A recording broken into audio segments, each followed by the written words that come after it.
주간 세계 테러 동향. 지역별 주간 테러 정보 G맨의 임보희입니다. 먼저 아시아 태평양 소식입니다. 아프간 소식입니다. 7월 26일 유엔에 따르면 아프간에서 올 들어 1월부터 6월까지 상반기 동안 민간인 4,913명이 사망하거나 부상당했습니다. 전체 사상자 규모는 다국 적군이 전투 임무를 종료하고 아프간 군경이 직접 치안을 책임지기 시작한 초기인 2016년부터 2018년까지 3년간 비슷하다고 전했습니다. 아프간에서 미군과 나토군 등 해외 파병대의 철수가 확실해진 5월과 6월 2달 동안 연중 동일 기간으로는 20년 전쟁 중 가장 많은 민간인 사상자가 나왔습니다. 8월 말까지 완전 철수한다는 미국 정부의 방침이 나온 직후 5월부터 탈레반 등 반군이 주요 지역 점령 공세에 나선 상황을 반증하고 있습니다. 민간인 사상을 초래한 원인에서 탈레반 39%를 비롯해 IS 충성 분파 등을 포함한 반군 공격이 64%였고 정부군 원인이 25%로 나왔습니다. 나머지 11%는 원인 미상 어려운 접종 중 발생한 것으로 알려졌습니다. 7월 말 현재 미군과 나토군 철수는 95% 정도 이루어졌습니다. 7월 23일 아프가니스탄에서 철군을 앞두고 있는 미군은 지난 21일, 22일 이틀간 아프간 남부 거점 도시인 칸타르와 헬만드주 일대에서 수차례 공습을 단행했습니다. 이에 탈레반이 보복을 경고한 가운데 미군도 8월 말까지 공습을 이어간다는 방침입니다. 탈레반 측은 조직원 3명이 사망했다고 밝혔으며 또한 미군이 철수 합의를 위반했다며 대가를 치르게 될 것이라고 경고했습니다. 미군은 며칠 내로 칸타르 일대에서 추가 공습을 할 것으로 알려졌습니다. 칸타르에서는 최근 몇 주간 탈레반과 정부군 사이에서 치열한 교전이 벌어지고 있습니다. 한편 바이든 대통령은 철군 이후에도 아프간에 지속적인 지원을 약속했으며 난민 지원을 위한 최대 1억 달러, 1,150억 원의 긴급 기금을 승인했습니다. 다음은 인도 소식입니다. 7월 27일 인도에서 인접한 북동부의 아삼주와 미조람주에서 경찰이 서로 총격전을 벌여 경찰관 5명이 사망했습니다. 두 주는 164km 길이의 경계선을 맞대고 있으며 경계선 일부를 두고 서로 자기 땅이라고 우겨왔습니다. 북동부는 총 7개 주가 티베트, 방글라데시 및 미얀마와 차례로 국경을 접하고 있습니다. 인도는 현재 29개 주로 이루어진 연방이며 연방인 만큼 둘 사이의 경계선 분쟁에 중앙정부의 개입이나 중재력이 한정되어 있습니다.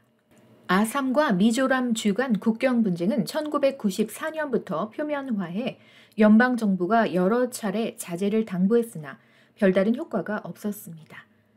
지난해 10월 아삼주가 강경한 철거령을 내리면서 주민 간 충돌이 일어나 부상자가 다수 나왔습니다. 이번 경찰관 총격전도 경계선을 가지고 서로 말다툼을 하다 격화된 것으로 알려졌습니다. 다음은 중동 북아프리카 소식입니다. 먼저 예멘 소식입니다. 7월 24일 북동부 마리브주에서 후티 반군과 친정부 무장 민병대의 전투 과정에서 양측에서 최소 17명이 피살되고 35명 이상이 부상을 당했습니다. 후티 반군은 이 지역의 정부군이 장악하고 있는 군부대 여러 군데에서 수많은 공격 작전을 감행했으며 사우디가 주도하는 공군 부대가 정부군을 지원하기 위해 이 지역을 폭격했다고 전했습니다. 석유 매장이 풍부한 마리브 지역은 그동안 양측의 격전지가 되어 왔으며 지난주 사우디의 지원을 받는 정부군은 후티군이 장악하고 있던 주요 군사 지점을 탈환했다고 선언한 바 있습니다. 예멘은 2014년 후티 반군이 북부 여러 주들을 점령으로 국제적으로 인정된 예멘 정부의 압두라브 만수르 하드 대통령을 수도 사나에서 축출한 이후 내전에서 헤어나지 못하고 있습니다. 다음은 이스라엘 소식입니다. 7월 25일 이스라엘군이 하마스 지지 세력이 이스라엘 진영으로 띄운 방화풍선에 대응해 팔레스타인 가자 지구 남부에 있는 하마스군 기지와 초소 등을 공습했다고 전했습니다. 이스라엘 현지 언론은 방화 풍선으로 이스라엘 남부에서 최소 3건의 대형 화재가 발생했고 농경지가 피해를 보았다고 보도했습니다. 이번 공습은 팔레스타인 활동가들이 방화 풍선을 띄운 지 몇 시간 만에 이루어졌습니다. 앞서 이스라엘군은 지난 2일에도 방화 풍선에 대응해 하마스의 무기 생산 시설을 폭격한 바 있습니다.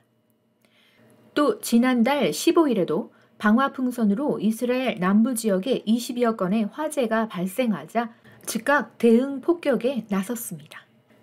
이스라엘과 하마스는 지난 5월 동예루살렘 이슬람 성지인 알라크사 사원과 정착촌을 둘러싼 갈등의 11일 전쟁을 치른 뒤 조건 없는 휴전에 들어간 상태입니다. 다음은 이란 소식입니다. 7월 27일 서부 국경 지역에서 이스라엘의 모사드 소속 첩보팀을 체포하고 다량의 총기와 폭발물을 압수했습니다. 체포된 요원들은 도시 폭동을 조장하고 주요 시설을 파괴할 계획을 갖고 침투했다고 주장했습니다. 모사드는 이란의 최대 적정국 이스라엘의 대외 정보기관으로 핵 과학자 모센 파크리자대 암살과 나탄즈 핵시설 공격 배후로 지목되기도 했습니다. 서부 국경 지역은 최근 극심한 물 부족 사태로 촉발된 반정부 시위가 벌어지고 있는 후제스탄주가 있는 곳입니다.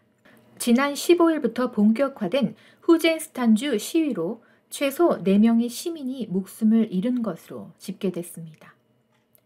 다음은 사하라 이남 아프리카, 먼저 카메룬 소식입니다. 7월 24일 북북지역 포토콜의 보안 검문소를 보코하람이 공격해 병사 8명이 사망하고 다수 부상당했다고 전했습니다. 사망자 수는 늘어날 수도 있습니다. 보코하람은 파노스 지역의 군사 및 민간인 마을에 대한 공격을 거듭해왔으며 나이지리아와의 국경에 가까운 이 지역은 무장 세력의 주요 공급처입니다. 카멜룬에서 보코하람의 공격은 주변국에 비해 상대적으로 드물지만 2020년과 2021년까지의 테러 증가로 카멜룬 내 무장단체의 부활이 상당하다고 의미할 수 있습니다. 이 단체는 최근 차드와 나이지리아 접경 지역에서 여러 건의 사망률 높은 작전을 자행해 왔습니다. 다음은 에티오피아 소식입니다. 7월 22일 북부 아파르 지역에서 친정부군과 반군 간 격렬한 전투가 벌어져 민간인 최소 20명이 사망하고 7만여 명의 피난민이 발생했습니다. 공격의 배후는 북서부 티그라이 인민해방전선 TPLF 출신 병력이라고 전해졌습니다. 앞서 노벨 평화상 수상자인 아머드 에티오피아 총리는 지난해 11월 지역 집권 정당인 TPLF가 연방정부군 캠프를 공격했다며 군사 작전을 전개했습니다. UN에 따르면 이 내전으로 수천 명이 사망하고 수십만 명이 기근에 빠졌습니다. 지금까지 티그라이 남부와 서부를 중심으로 내전이 지속하는 가운데 영토 분쟁을 겪는 남부 암하라 지역 민병대와 6개 지방정부 병력이 정부군의 가세에 확전이 우려되는 상황입니다.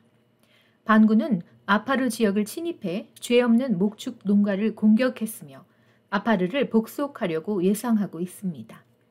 다음은 케냐 소식입니다. 7월 21일 무장한 도적대가 엘게요, 마라크웨트 카운티의 카벤 지역에서 목동들을 공격해 최소 5명이 사망하고 5명이 부상당했습니다. 100여 명의 도적들이 바링고 현에서 엘게요 마라크웨트 현으로 들어와 체콜로 박목장을 노린 것으로 알려졌습니다. 최근 몇 주 동안 이 지역에서 경쟁 지역들 간의 긴장이 고조되고 있습니다. 이 지역에서 지난 한 달 동안 도적대가 최소 민간인 12명을 사살한 것으로 알려졌습니다. 앞서 프레드 마티앙 내무장관은 지난 7월 13일 이 지역에서의 무장 도적대들을 향해 항복하라는 최후 통첩을 발표했습니다. 지역의 보안 태세가 강화될 것으로 보이며 가까운 시일 내에 추가 충돌도 우려되는 상황입니다.